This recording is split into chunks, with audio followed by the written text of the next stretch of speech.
Panjshir Valley is the last standing bastion that has not fallen to the Taliban. And one of the men leading the resistance is Amrullah Saleh, the former Afghan vice president. He is seen as one of Afghanistan's most prominent anti-Taliban voices, even at a time when the group controls more than 90% of the war-torn country. As the fight in Panjshir continues, WION's executive editor, Palki Sharma Upadhyay, spoke to Saleh to assess the situation on the ground. You were also offered asylum by many countries and help, but you decided to stay in Afghanistan, and you were even reported as saying that you would much rather die in your country than leave. Is that correct? Why did you not leave if you had the option? Well, I think for a person of my stature and history and likes of me who prefer to escape or go to exile, this would be disgrace. It will be a historic shame.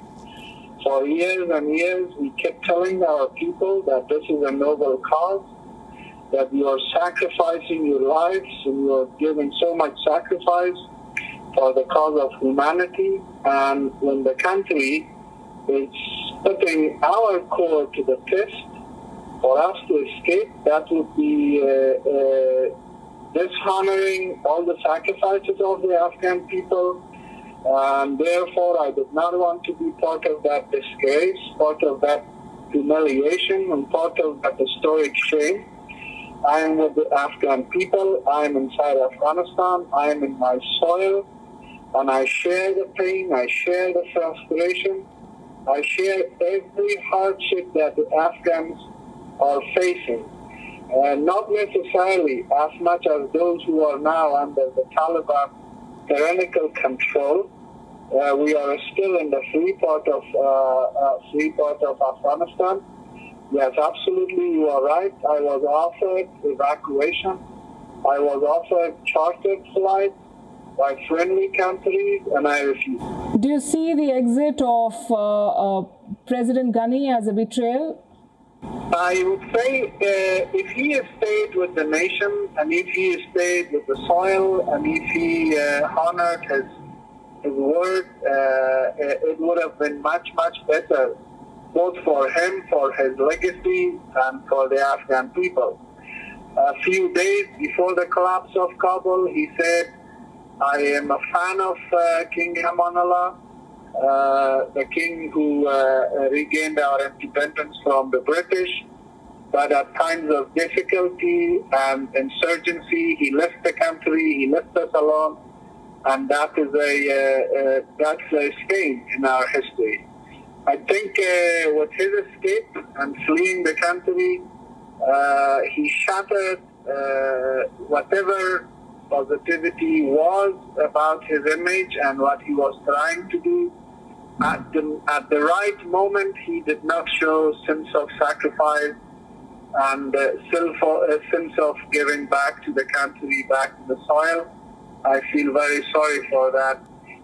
Let's think of it this way. Even if he was captured by the Taliban, him being a prisoner in the Taliban jail would have been a point of rallying for the Afghan people, a point of outcry by the international community. I don't think his exit from Afghanistan, his escape, has either helped him or those who were around him. They go very dark in history. So you do see this as a betrayal?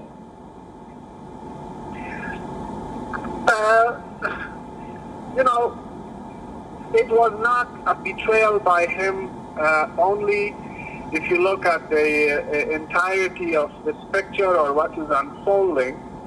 The Afghan nation is facing a betrayal by the whole international community. No country stood by its word.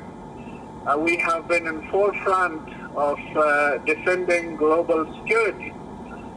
We have been defending rights and values, and we have been said time and again for years and years that the backing will be unwavered. It is very unfair these days to see they are saying that the Afghans did not fight. That is the most ridiculous statement. That's the most ridiculous and nonsense description of the Afghan forces. They bravely fought. They were not well led, and the negotiations an hour back with the Taliban in Doha, that was a backstabbing of our forces. It was backstabbing of the American forces. It was backstabbing of all those brave men and women in uniform who served in my country, and particularly the brave Afghan security forces. So I would not put the blame on one individual. It's still early to reflect on what went wrong, but let's be very clear. It was one wrong political judgment which led to this massive tragedy, which is still unfolding. It has not ended. Now you've set up a resistance force in the Panjshir Valley. Do you have any support internationally? Is there any government that is saying that you fight on and you have our backing? Well, the environment, the political environment in the country is in our favor. People are escaping in thousands and hundreds of thousands. You are only seeing the images of the Kabul airport, but that is tip of the iceberg. Look at the images emerging from Kandahar, from Herat, from Jalalabad, from other places. People just want to leave the country. They believe that aliens have invaded who do not speak our language, who do not share our values, who do not share our culture. They believe that there's no distance between life and death anymore in Afghanistan. You can be killed by a Taliban patrol within seconds for making a little mistake which they don't like. They do not have law. They do not have a constitution.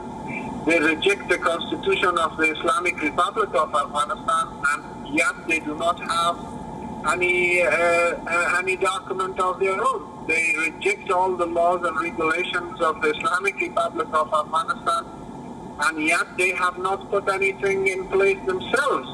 So every illiterate, vengeful Taliban fighter is a person having the law in his custody.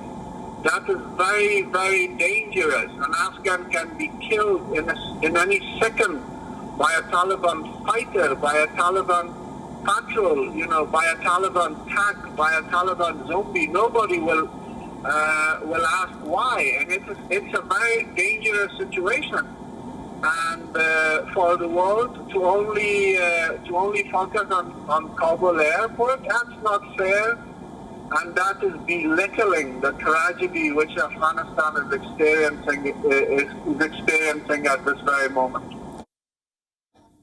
Mr. Saleh, you call yourself the legitimate caretaker president of Afghanistan. How do you propose to save and to take care of all of these people whose plight you just narrated?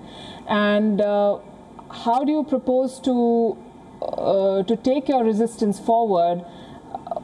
What kind of resources and military might, if I may, do you have at your disposal at this point to take on the Taliban? Well, the first assistance we need, the first help we need is moral and political assistance, moral and political. We ask the United Nations, we ask the countries who have diplomatic ties with Afghanistan to read our constitution. The very constitution they helped us draft and adapt and have in place for over 15 years. It is very clear in absence of the president, if he flees, if he becomes sick beyond recovery, or if he dies, or if he is killed, the first vice president automatically becomes acting president. That is who I am. And of course, there are three other elements attached to that clause. that he has to have people and land and control. That's what we have. We have people, we have land under our control. How will you keep that control? How will you keep that land, the Panjshir Valley, under your control with all the Taliban fighters reportedly surrounding it? Well, let's see it this way. The Taliban control of a lot of provinces in Afghanistan is very shallow. The defeat and the collapse was not military defeat and military collapse. It was psychological collapse, and it was a psychological defeat. And it was triggered by a series of political misjudgments and political decisions, and the last of which was President Biden's decision to withdraw U.S. troops without any regard to the situation on the ground, without even negotiating with us how to fill the void.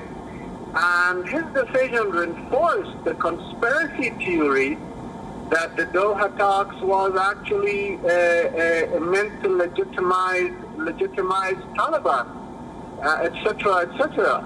So these wrong political decisions, wrong political maneuvers, and the lack of will, lack of determination to come out and say the war in Afghanistan is backed by Pakistanis. They are on the wrong side of the equation. They are helping terrorists. They are helping the Taliban.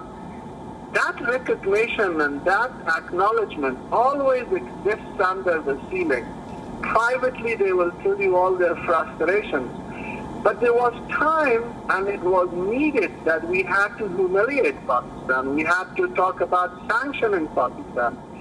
Well, instead of United States and the Western countries to calling the state a state and dealing with the issue of Pakistan, they unfortunately chose a path which led to their own humiliation, which led to the perception that they are defeated. It's still early. It's repairable. It's recoverable. Afghanistan is not lost. I'm an example of it. There are millions of Afghans who are not ready to accept the Taliban. They're leaving. They're leaving. They're not fighting. They're leaving. You are the one who's fighting, and you're the one who's leading a resistance movement. So I ask you, how much support do you have in the Panjshir Valley, and how do you assess the situation? Do you think it'll come down to a clash with the Taliban? They set you a 4-hour deadline to let them enter the valley. It's been more than 4 days, if I'm not wrong. But you've held your ground. How long do you think you can continue to do this? Well, it's not a matter of the length of the time on the number of the forces. It's the substance of our determination. It is the intensity of our will. It is also the boldness of our resistance. It doesn't matter that much how much land we control, and it is the strength of our message. Our message is Pan-Afghan, and we are still having the Afghan national flag hoisted here. Sentimentally and politically, all Afghans are with us. If we hold elections tomorrow, the Taliban will not be able to win even one provincial council seat. They are hated. They are seen as proxies of the Pakistanis. Now, look at it this way. How much territory we have now, how much we will have tomorrow, that in long run and in midterm is irrelevant. What is relevant is our message. Our message is hope has not died. Afghanistan will not become Talibanistan. The spirit of our freedom is there. Freedom will not die in Afghanistan. And for us to stand for the dignity of our women and to stand for the right of our girls to go to school, we do not need American troops. We will do it ourselves. The strength of that message is shaking the Taliban. It is shivering them right now. Therefore, I am counting on our message, on our narrative, on our political strength. If you have a strong political narrative, then the utility of force increases. That is what we are doing right now. I will not go into details of how many troops we have, how many guns we have. We are already, whatever we have held the Taliban at bay, and they understand that it's not necessarily how many guns we have in our disposal. They understand that the strength of our message and narrative is what matters, in long run, midterm, even in short term. The strength of your message is much appreciated, and your optimism is touching, Mr. Saleh, but I'm not sure the Taliban are shivering. From where I sit, I see the Taliban holding press conferences and dictating terms and setting deadlines for the Americans, and the West, NATO allies, including America, are looking at ways to meet that deadline. So it's not as simple as it may sound to you. How do you propose to take this resistance forward? You say that a lot of Afghans hate the Taliban. The Taliban are making promises. The Taliban are saying that they are evolved, they're changed. Do you see that change? Do you agree with that messaging? Because the former president of Afghanistan, Mr. Hamid Karzai, and Abdullah are also apparently engaging with them. The whole world seems to be ready to talk to them. Where does that leave you? Well, the thing is, this is how I see the change. If the Taliban are ready to discuss how the head of the state is to be elected and who determines the character of the state, that I consider change. Otherwise, these little behavioral changes of allowing, a school here or an NGO there, that's not change. That is deception in order to buy some sympathy and entice some naive corners into their trap. So I'm not buying those things as changes. And you are saying to me that a lot of people are engaging with them. A lot of people who are engaging with them are not in Afghanistan. I'm in Afghanistan. And Washington is leaving, Brussels is leaving. We thanked them. They were generous. Goodbye. It is my country. And I am not here putting a personal fight. I am not an adventurist. I move around with minimum security, and the spirit of the people is very high. Under Valley next to us is putting a fight. It's not Panjshir only. Panjshir is now an icon. It's a symbol. It is representing the aspirations of a lot of people. We have become the capital of the oppressed Afghans. We have become the de facto capital for all those Afghans who want this proxy group rolled back, and one day they will be rolled back. And what are you suggesting to me to say? Shall I bow to their terrorism? Absolutely not. They are not 6 feet tall, and if they attack, it will be their choice. And if they want to create a situation which will be irreversible, it will be their choice. What is very, very clear is we are not surrendering, we will not surrender, and we will not express allegiance to an emirate whose Emir has not been seen by the Afghans, and most likely, even tonight, he is staying in an ISI safe house. But what have you heard of the leader Akhundzada? Where is the Emir of this new emirate of Afghanistan? Well, I don't know. I mean, if he is really in Afghanistan, they have to show him. He has to speak. So a lot of the Taliban leaders who have now come to Kabul, they have come from Pakistan. Pakistan's backing of the Taliban is not an exotic story. It's not new. We all know it. And look at the Pashtun literature of our country today. Every Pashtun writer, author, scholar is boiling, and they are saying our country has been occupied creepily by the Pakistani establishment. Qureshi is acting like the foreign minister of the Taliban. Can Pakistan subsidize a terrorist state, a pariah state in Afghanistan? If they can, congratulations. Let's see. Final question, Mr. Saleh. How do you see India's role, and what kind of help or support or engagement do you see from the Indian side in the days and weeks to follow? India is a regional economy, and it is also increasingly having a say in global affairs. I'm not sure India will sit idle and do nothing.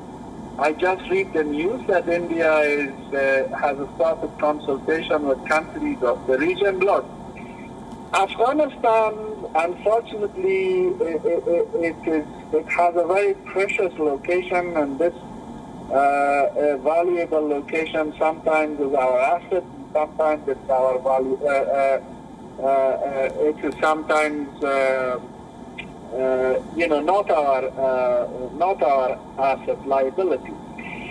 But no country in the region wants to see Pakistan dominating Afghanistan and projecting power from my country to further its ill intentions and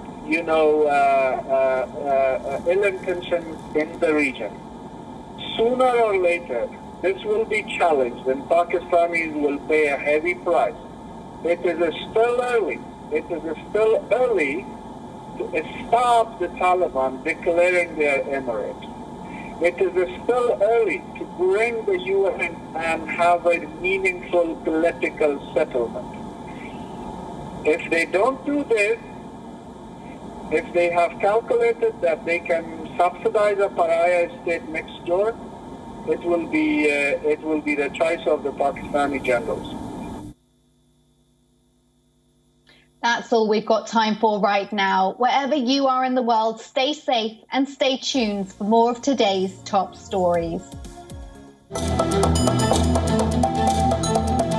You were also offered asylum by many countries and help, but you decided to stay in Afghanistan, and you were even reported as saying that you would much rather die in your country than leave.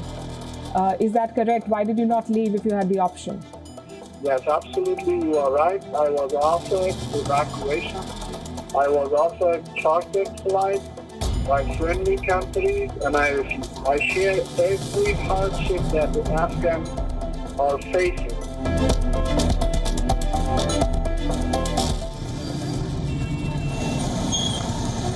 Do you see the exit of President Ghani as a betrayal? At times of difficulty and insurgency, he left the country, he left us alone, and that's a stain in our history.